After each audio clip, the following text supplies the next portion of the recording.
We are beginning a program today, and it's a pilot program which will certainly grow into something larger and larger, and that is a community contact tracing program. We've done contact tracing all along.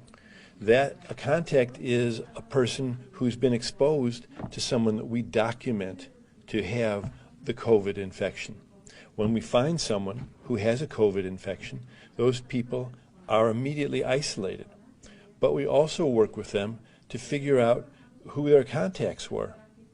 Luckily, because you have been doing such a great job of cooperating and staying indoors, and staying isolated, it used to be there were 10 contacts, at least, for every patient that we would find.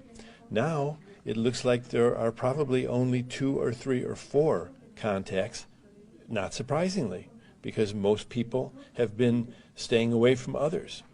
And that's good news. But the purpose of this program is to bring on people. We're going to start with 10 people. We may bring on up to 50 or even more as the program grows and as we see the needs for it. As we do more testing, we will find more and more people who have COVID-19.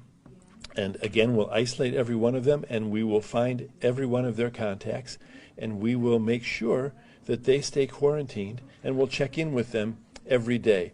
In other words, what this program means is that we're going to do a more complete job, and we're going to do a more meticulous job of making it less and less possible for others in the county to run into someone with COVID-19 infection.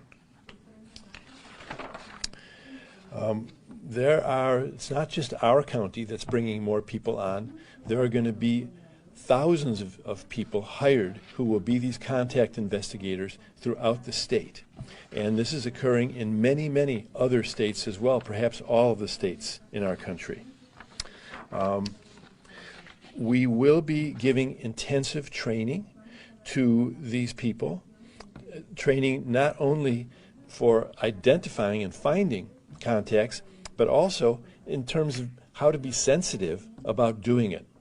We also realize that as we find more contacts, some of the people we find are going to have trouble being isolated. For instance, if they live in a home where there's only one bathroom and there are 3 or 4 other people living there, and those people don't have COVID infection, we're not going to be able to keep the person in that home. Every person who we're isolating, for instance, needs to have their own bathroom. And so we'll be moving people like this into other kinds of housing that we have available. They'll also have other needs, perhaps, food, whatever it's going to be. The county will be there to back them up and to support them.